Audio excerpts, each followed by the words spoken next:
ओम शांति। पुरुषार्थ में, तीव्र पुरुषार्थ में सबसे ज्यादा महत्व है एकांत में स्वचिंतन का। बाबा तो रोज साकार मूल्यों में भी, अभी लगातार कल और आज अव्यक्त मूल्य में भी बाबा ने हमारा श्रृंगार किया है ना। नहीं, ये श्रृंगार है या बस मुरली चला दी? माताएं बोल नहीं रही। श्रृंगार होता है, क्योंकि सबसे सुंदर श्रृंगार मनुष्य के विचारों को महान बनाना ही होता है। पहले आज सवेरे की मुरली की दो बातों पे ध्यान दें। दोनों लगभग समान मुरली थी। सबसे ज्यादा कौन से खजाने का महत्व है इस समय? समय और श्रेष्ठ संकल्प, दो पे हम ध्यान देंगे। समय अर्थात संगम युग, जो भाग्यवान आत्माओं को ही मिला है। समय तो ये दुनिया में सबके लिए है, लेकिन भाग्यवान आत्माओं को ये सुंदर समय मिला है। दुनिया में किसी को पता ही नहीं कितने अरब लोग हैं गहरी नींद में सोए हैं कि कहीं भगवान भी आकर अपने बच्चों की पालना कर रहा है। कहीं वो आकर उन्हें बहुत महान बना रहा है, जिनसे संसार का कल्याण कराएगा। और वो दिन अब ज़्यादा दूर नहीं है जब ये खेल चालू होगा, विश्व कल्याण का, युग परिवर्तन का। जिन्होंने अपनी स्थिति को महान बनाया है वो चमकेंगे इस संसार में। उनके द्वारा संसार की आत्माओं का भाग्य चमकेगा। समय आ गया है, चिंतन करेंगे। जो चिंतन करते हैं, जो लिख रहे हैं लिख लो। संगम युग पर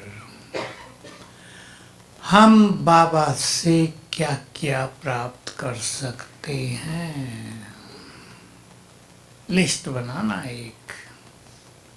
ये कह के नहीं छोड़ देना सब कुछ प्राप्त कर सकते हैं, सब कुछ नहीं, क्या क्या। उसमें भी मुझे क्या लेना है उससे। एक है क्या प्राप्त होना संभव है, दूसरा मुझे उससे क्या लेना है।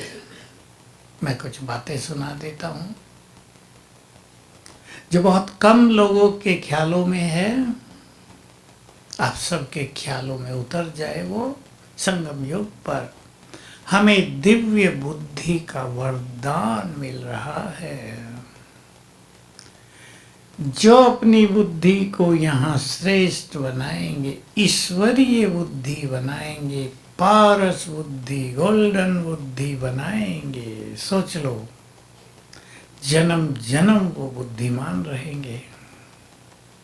सोचना है सबको। और ईश्वरीय बुद्धि बनती है ईश्वरीय ज्ञान से, प्योरिटी से, योग से। अगर बुद्धि में इधर उधर की बातें भर ली हैं तो वो बुद्धि श्रेष्ठ नहीं होती, वो तो कलयुग की बुद्धि हो गई। जैसे कलयुग के लोग तेरा मेरा करते हैं, स्वार्थ में रहते हैं, धन के पीछे भटकते हैं।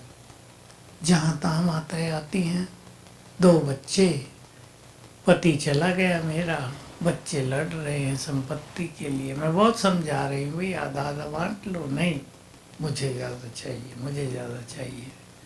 कलयुग के अंत की पहचान, सुख शांति प्यार संबंध कुछ नहीं, धन ही सब कुछ। कईयों के घरों में हो रहा होगा, आप में से भी।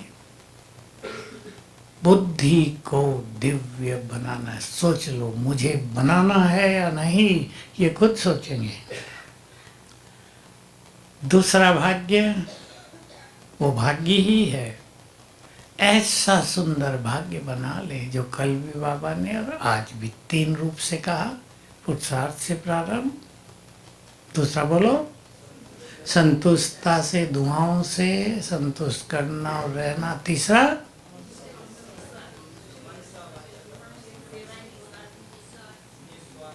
निस्वार्थ रहना, क्योंकि स्वार्थ हमारी प्रारब्ध को धीमा कर देता है, नष्ट कर देता है। सेवा भी अगर हम स्वार्थ से कर रहे हैं, मेरा नाम हो जाए, मैं आगे बढ़ जाऊं, पैसा बहुत मिल जाए, आजकल पैसे की भी माया बहुत है, तो समझो भाग्य कट रहा है। पैसा भी मिल जाएगा, नाम भी हो जाएगा, लेकिन जन्म जन्म का जो महान भाग्य बनना है उससे वंचित हल्का भाग्य मिलेगा।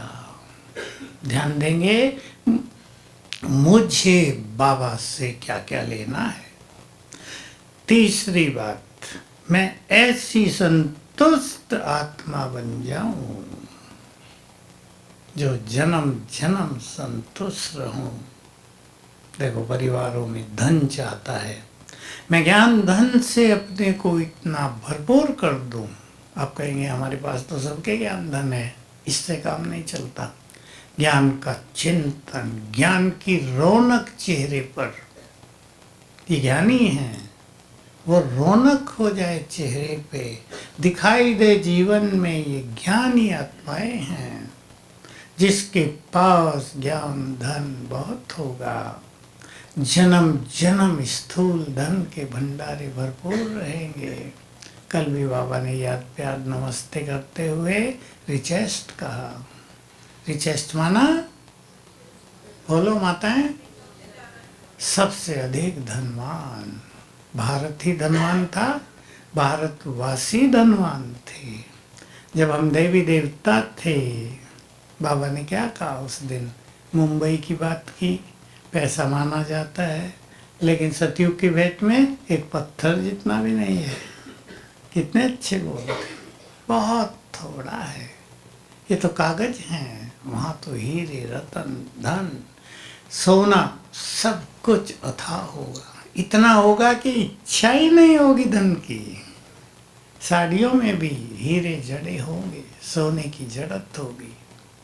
इतना होगा कि किसी की ओर देखने की जरूरत ही नहीं पड़ेगी, दाता बने रहेंगे। तो सोच ले, मुझे बाबा से क्या क्या लेना है। एक चीज की और बहुत जरूरत है, हर जन्म में हमारे परिवारों में, संबंधों में प्यार हो, और वो उनको मिलेगा हर जन्म में। किनको बोलो?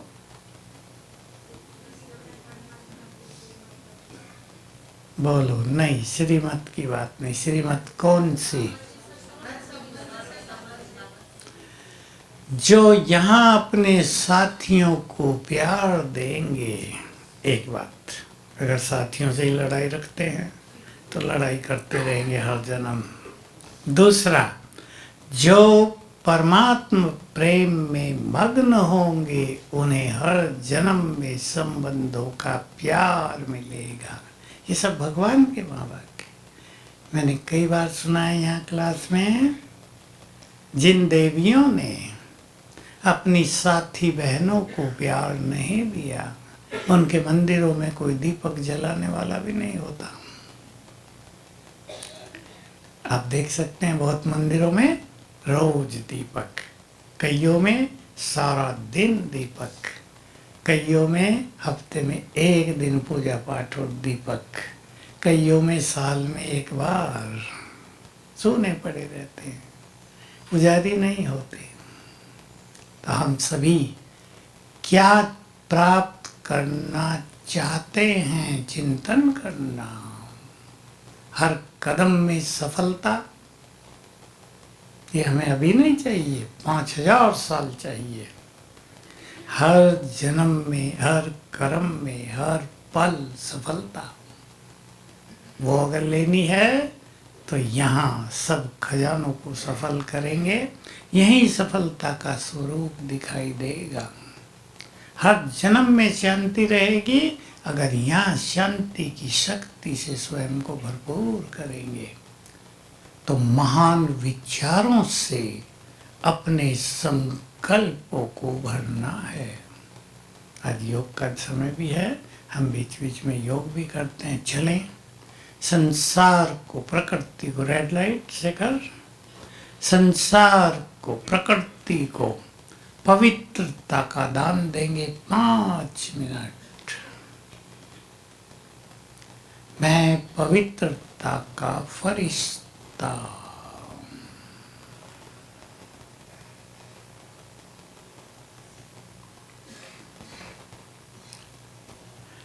कमल आसन पर ग्लोब के ऊपर विराजमान। चित्र बना ले अपना सुंदर।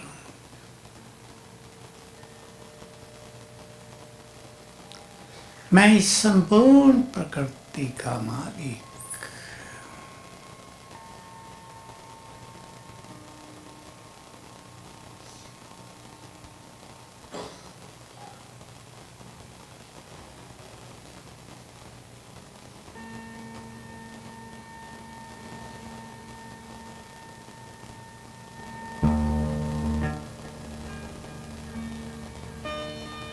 परम धाम में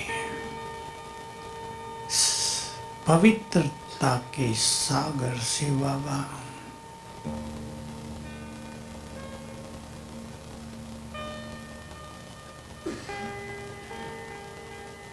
बुद्धि स्थिर करें उन पर।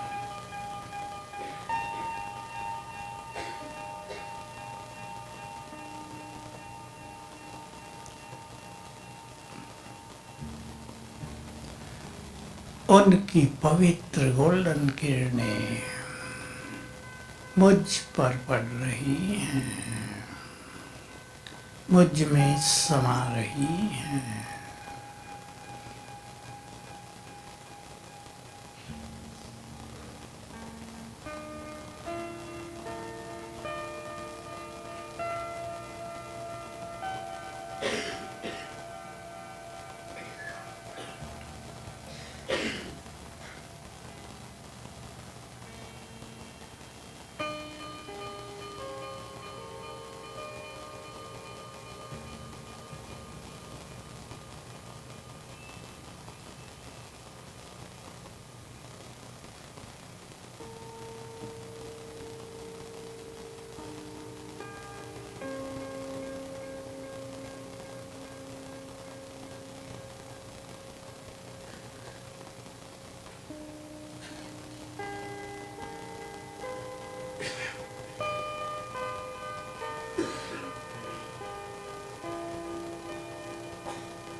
पवित्र किरणें मुझ में समाकर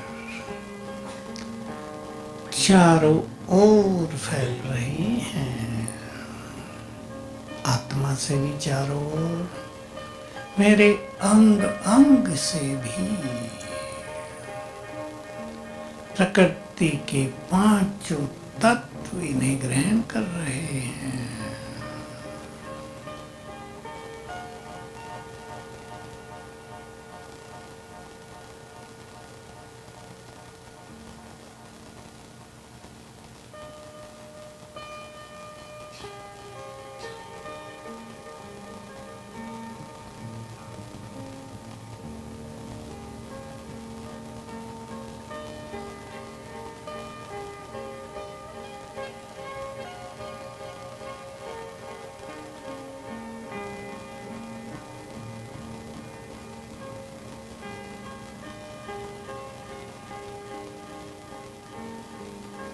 शांति।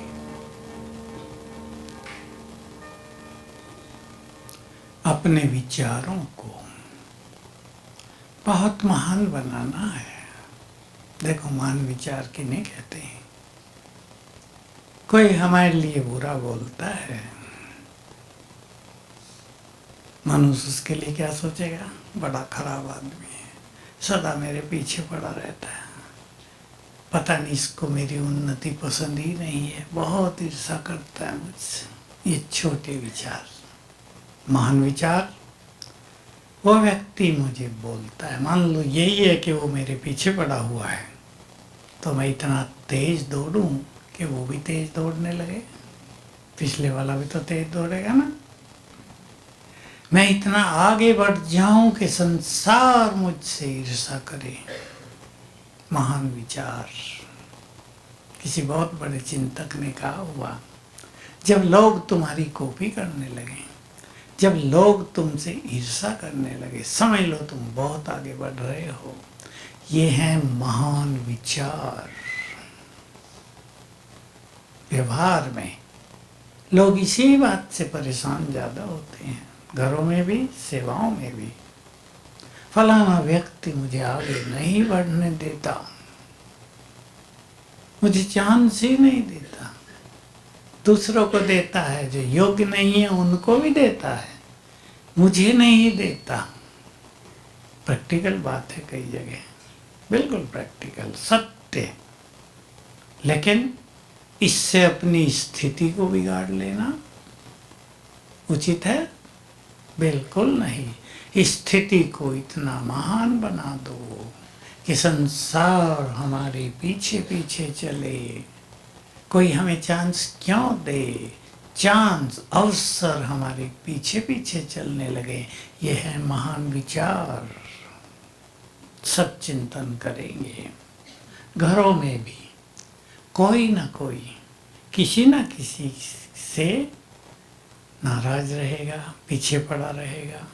आज भी कोई माता ही अपनी लड़की को लेके, लड़की और उसका बाप दोनों एक दूसरे को देख के खुशी ही नहीं है। बाप भी आया था 1 साल से ज्ञान में चला। सोच लो, देखो बाप की वो लड़की बड़ी हो गई है, लेकिन दोनों एक दूसरे को देख के खुश नहीं। क्या है ये? पूर्व जन्मों का हिसाब। गड़बड़ हुई है नातों में, नफरत हुई थी बहुत, वो एक्टिव हो गई है। ऐसे में हमारी शुभ भावनाएं, एक दूसरे को क्षमा कर देना, ये महान विचार हैं। इनसे संबंध मधुर हो जाते हैं। तो हम महान विचार बनाने पर भी बहुत ध्यान दें। दुआओं की बात तो बाबा सदा करते हैं। मैं थोड़ा कुछ कहूँ आपको 3 बिंदुओं पर। कौन कौन से 3 बिंदु चाबी हैं? आत्मा, कैसे इनका यूज करेंगे, इनसे भाग्य कैसे बनेगा, ये भाग्य की चाबी कैसे हो गई।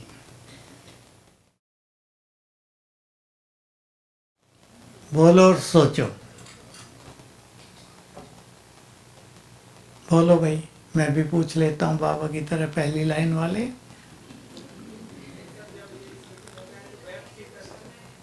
ठीक कहा, ठीक कहा। और राजगोपाल भाई सोचो। बहुत तो यही सोचते हैं, रामा भी बिंदी, आत्मा भी, परमात्मा भी। याद कर लिया, भाग्य बन गया। ऐसे नहीं। भाग्य उनका ही महान बनता है जिनके संकल्प शांत हो जाएं, व्यर्थ से मुक्त। व्यर्थ हमारे भाग्य को काटता रहता है।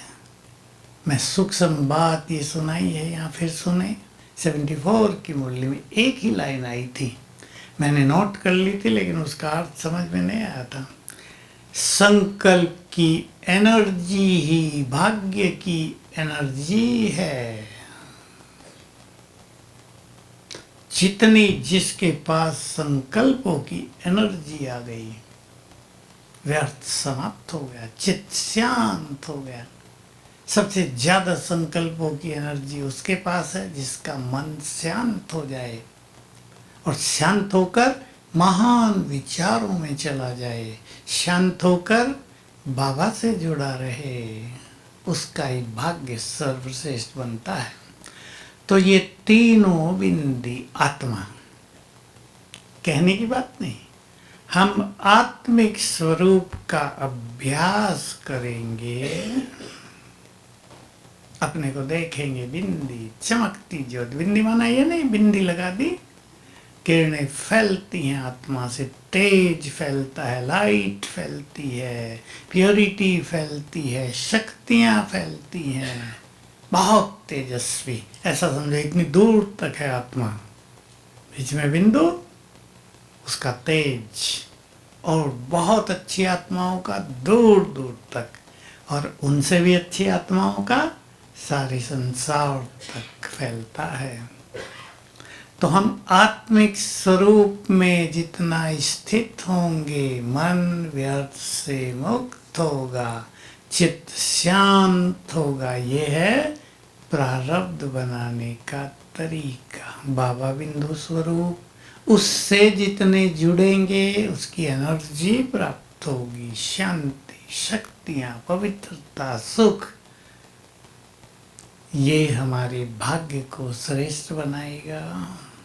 ड्रामा का ज्ञान बहुत बड़ा है। बड़ा है छोटा, ये ज्ञान किसी के पास नहीं, शास्त्रों में है ही नहीं। चर्चा होती रही, आचार्यों में विवाद होता रहा, भाग्य बढ़ा या कर्म बढ़ा। किसने कहा कर्म बढ़ा, कर्म से भाग्य बने, किसने कहा नहीं भाग्य बढ़ा, भाग्य कर्म कराता है। अब दोनों ही बातें ठीक हैं, निर्णय कुछ नहीं हुआ। इस विश्व की तुलना शिव बाबा ने ड्रामा से कर दी और उसका गुह्य ज्ञान हमें दे दिया। उसका यूज करके हम चित्त को शांत करें। 3 पास बताए ना, पास रहना, किसके पास? बाबा के पास रहना। दूसरा, जो पास हो गया उसको भुला देना। बहुत बड़ी बात है, जो बीत गया उसको भूल जाना। कईयों के दिमाग पे छाया हुआ है, उसने ये कहा था, उसने मुझे इतना तंग किया था, मैंने इतनी मौतें देखी परिवार में। उसका दुख छाया हुआ है दिमाग पे, उसे उतारना परम आवश्यक है। वो ड्रामा के ज्ञान से, कि ड्रामा में जो चीज घट रही है वो केवल एक बार, बहुत गहरी बात है। उसको दोबारा होने के लिए 5000 साल का खेल पूरा करना होगा। जो बीत गया वो दफन हो गया, उसको सोच के तंग होने की जरूरत नहीं। चिंतन करे भिन्न भिन्न, पास्ट में रहना। एक है पास्ट का चिंतन, दूसरा है दिमाग पर पास्ट का इफेक्ट। दोनों ही खतरनाक। स्वमान से इनको डिलीट करना है तो होंगे पास विद ऑनर। ये है बहुत सुंदर बात। तो तीनों बिंदी लगाएंगे, चलें फिर से संसार को शक्तियों का दान देंगे। मैं मास्टर सर्वशक्तिवान कमलासन पर ग्लोब के ऊपर विराजमान। बैठ जाएं।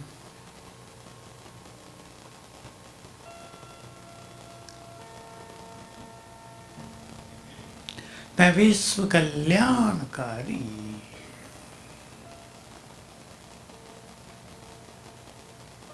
पूर्वज, सबकी पालना करने वाली आत्मा।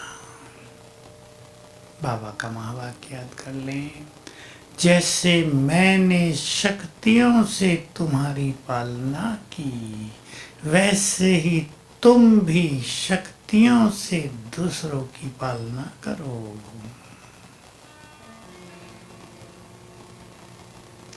सर्वशक्तिवान परम धाम में ज्ञान सूर्य।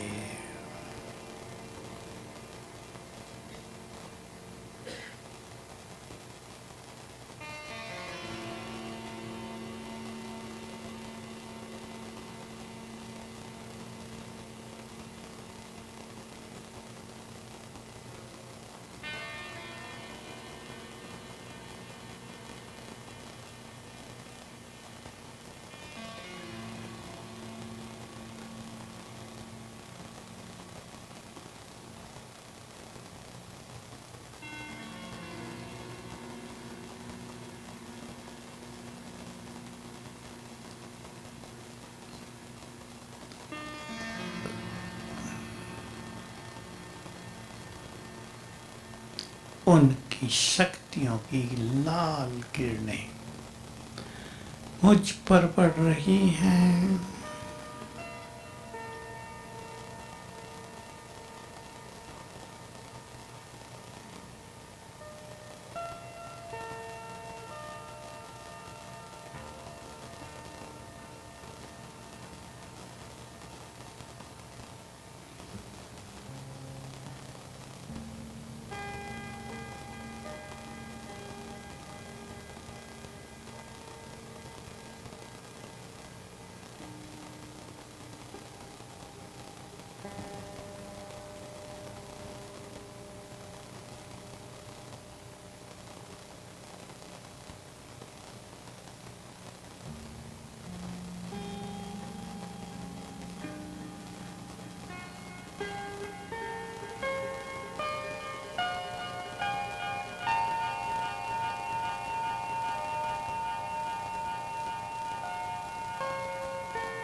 अभी शक्तियां मुझसे चारों ओर फैल रही हैं। ऐसा देखें, लाल किरणों से जग सारी वसुंधरा बढ़ती जा रही है।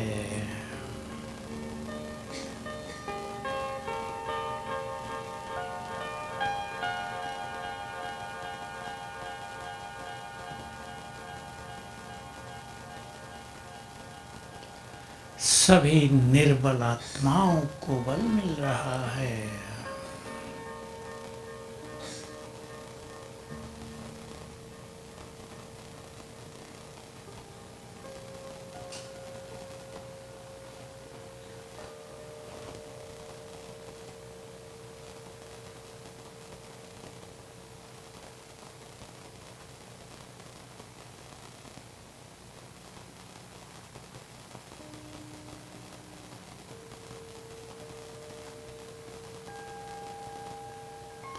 सभी को शुभ भावनाओं का दान दें।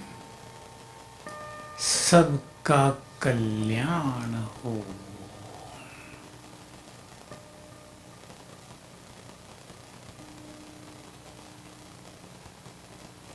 सभी आत्माएं सुखी हों।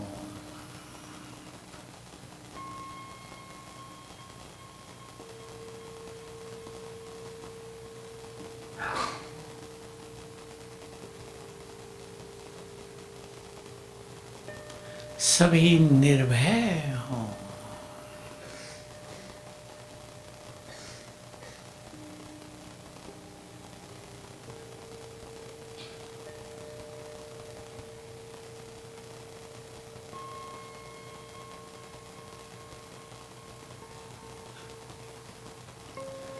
सभी के परिवारों में सुख शांति प्रेम हो।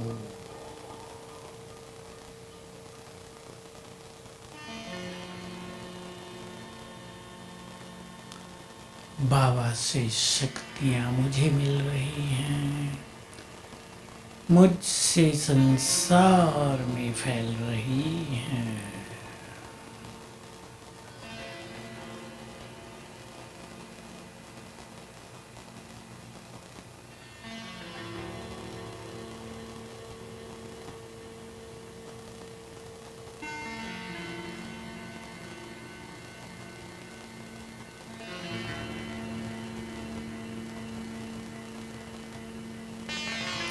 ओम शांति।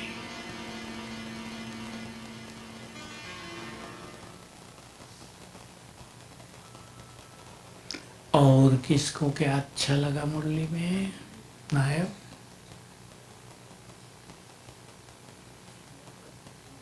सबसे बड़ी चीज जिसमें अनेक आत्माएं घिरी रहती हैं, मैं पन से मुक्त। माताओं में भी होता है क्या? नहीं होता। बोलो माताएं, बोलो माताओं में होता है? हैं? होता है? सामने वाली माताएं बोलो हाँ या ना। होता है। कोई कहते नहीं होता। भाइयों में हैं? पूछ तभी दिखाई। हनुमान महावीर, सेवा भावी, राम के सारे काम संभालने वाला। पूछ देह अभिमान की, उधर तो कुछ और दिखाया, पर भगवान ने उसको देह अभिमान की पूंछ कहा। अब सुन लो सभी, आप सभी माताएं घरों में रहती हैं, मैं थोड़े बताऊंगा, बाकी आप सोच लेना। मैं इस घर की बड़ी हूं, बहू तुम तो कल की आई हो, ये घर मेरा है, मैंने बनाया है। देख लो माताएं सभी, मेरी आज्ञा के बिना घर में कुछ नहीं होना चाहिए। मेरे बच्चे,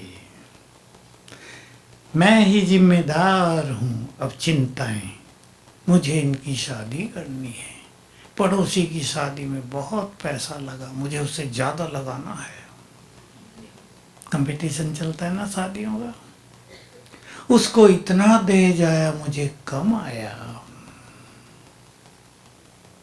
मैं बड़े घर की हूं।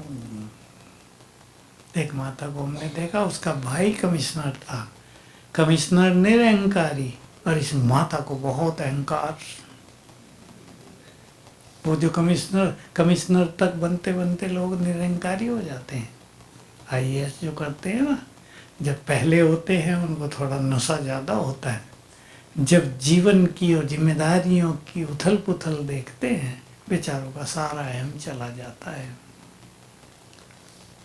होता है नहीं माताओं में? अब बताओ। मेरे बच्चे, मुझे इनकी बहुत चिंता है, मेरा पति मेरी नहीं सुनता, मेरे बच्चे मेरी नहीं सुनते। अब माताएं देख लो है या नहीं मैंपन। यही सोचते हैं कि भाइयों में ही होता है, वे सेवा में ज़्यादा करता हूँ, ये वो सब में है। और अपने मैंपन को वही पहचान सकते हैं जो बहुत अच्छे स्वमान में रहे। मैं कौन, मेरा कौन। जो इस नशे में रहेंगे उनको सूक्ष्म मैंपन का भी पता चलेगा, नहीं तो पता नहीं चलता। सूक्ष्म मैंपन, मेरी ये विशेषता है, मेरा नाम इस कारण बहुत हो रहा है। अपनी को विशेषता दिखती है ना, मेरा नाम इस कारण बहुत होता है, संसार में मेरी पूछ बहुत है। ये सब मैंपन। मैं ही सबसे ज्यादा सेवा करता हूँ, करती हूँ। मेरे जैसा बुद्धिमान तो होना ये चाहिए कि मेरे पास ईश्वरीय बुद्धि है, पर होता ये है मेरे जैसा बुद्धिमान कोई नहीं। मैं बुद्धिमान हूँ यहाँ तक तो ठीक भी है, पर और कोई नहीं बुद्धिमान, ये पूरा गलत। इसको इस स्वमान में ले आए, मेरे पास ईश्वरीय बुद्धि है। और जिस मार्ग पर हम हैं, अध्यात्म का मार्ग, रूहानियत का मार्ग, आत्मोत्थान का मार्ग, इसमें अहम को छोड़ना ही सबसे बड़ी चीज है। इसलिए बाबा ने 3 में, निराकारी, निर्विकारी, निरंकारी।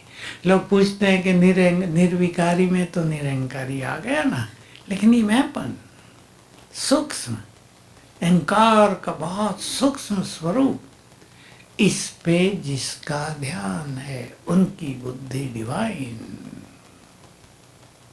वो महान। क्यों महान? जो आत्माएं ऐसी हो जाती हैं। वही बात याद करो, कल बाबा ने कहा चेहरे और चलन से बाबा का परिचय मिलता रहे, यानी बाबा दिखाई देता रहे। जब ऐसे निरहंकारी हम हो जाते हैं, तब चेहरे पर खुशी, ईश्वरीय नशा, प्योरिटी की झलक आती है। तब लोग बाबा की ओर आकर्षित होते हैं। तो हमें बहुत ध्यान देना है। मुझे अपने अहम को नष्ट करना ही है। देखो, अगर हम बहुत अच्छा पुरुषार्थ करते हुए अहम और क्रोध में हैं, तो हमारी आधी शक्तियां उसी दिन नष्ट हो जाती हैं। मैं एक छोटा सा सीन सुनाया करता हूँ, सुन ले फिर। बात बहुत पुरानी है, 55 साल पुरानी। बॉम्बे में उन दिनों सेमिनार होते थे हमारे, छोटे छोटे प्रोग्राम भाषण के, छोटे छोटे जैसे कॉन्फ्रेंस बॉम्बे में हुई। सब बड़े बड़े लोग जाते थे, सफल हुआ, सब बहुत खुशी मना रहे हैं। इधर मधुबन में भोग लगा बाबा को 7:30 बजे, 7:15, और बाबा ने वो सीन दिखाया कि देखो बॉम्बे में सेमिनार सफल हुआ है तो बच्चे कितने खुश हैं, आनंद में हैं, झूम रहे हैं। लेकिन बोल के एक लाइन बोल दी, लेकिन ये भूल गए कि सफलता किसने दिलाई है। बहुत बड़ी सीख थी मेरे लिए, मैं छोटा ही था। बहुत बड़ी सीख कि खुशी होना ये तो अच्छी बात है, हम ये नहीं कहेंगे कि सफल हुए तो खुशी ना हो, खुशी तो बहुत होनी चाहिए, पर ये भी समाया रहे कि ये काम बाबा की ओर से हुआ है। तो इस तरह हम मैंपन को छोड़ते चलें, अपने मैंपन को पहचानते चलें। जहाँ मनुष्य को व्यर्थ चल रहा है, बहुत पहले की मुरली से मैंने सीखा था, अपने व्यर्थ को चेक करो ध्यान से, तो उनका बीज होगा मैं और मेरा। बहुत काम आई मेरे ये बात। मैं और मेरा, मेरे बच्चे, मुझे चिंता है, इसको यदि मनुष्य कर दे, ये भगवान के बच्चे हैं, वो भी इनका जिम्मेदार है, तो मन हल्का हो जाएगा और सारी चीज़ें ठीक हो जाएंगी। ठीक है, इस तरह चिंतन करना बहुत अच्छा। और अगली मुरली तक इस पे बहुत ध्यान देना है और अभ्यास करेंगे जो बाबा ने कहा। देखो, भगवान अपने महान बच्चों को कैसे बोलता है, हे दयालु कृपालु आत्माओं, अपने भक्तों पर रहम करो। कई पूछते हैं खुद क्यों नहीं कर देता, उसने हम पे किया। और ये जो संसार के लोग हैं, ये किसके भक्त हैं? इस देव देवियों के। देखो, कोई हनुमान का, कोई दुर्गा का, कोई चामुंडा का, कोई महाकाली का, ये सब देवियों के भक्त हैं, ये हमसे जुड़े हैं।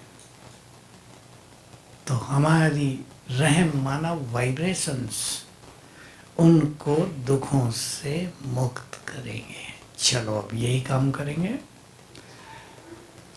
बैठ जाएं फिर से ग्लोब के ऊपर कमल आसन पर।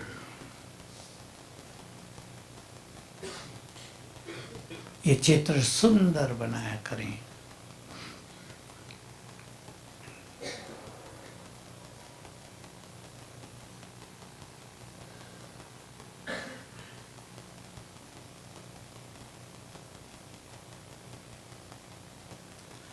बाबा की वाइब्रेशंस, पहले बाबा को देखें ऊपर,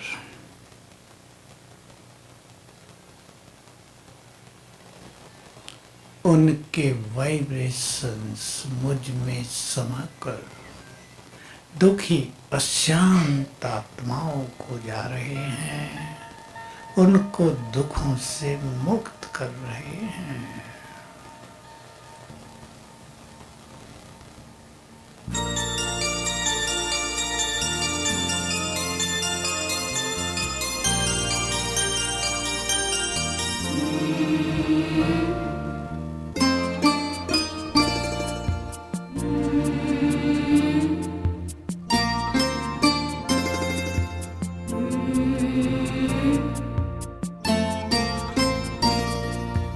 अपनी अनंत किरणें